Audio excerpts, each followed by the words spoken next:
coming up series sa Converge. Actually, problema namin talaga depensa. Yung depensa talaga, sama ng depensa namin, yun yung kailangan namin paganda. Nung third, si Justin take over, hindi lang sa 3-4, kami na shoot. Yun nga, galing dun sa masama naming depensa at madaming overhelp. So, yun yung naging scenario na namin na si Justin sa labas. So, hopefully, may adjust namin bukas. Madaming film yung papanoorin namin yan para makapag-adjust kami para sa next game. Kumusta kaya pa nung Converge? Siyempre, yung series na yun, nakalusot kayo. Actually, mas natanggal yung stress nung nanalo kami ng Converge. So ngayon panibagong journey na naman na alam namin hindi madali.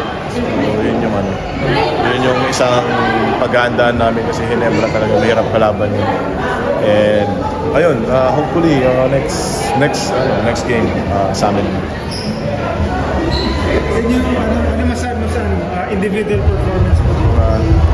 I think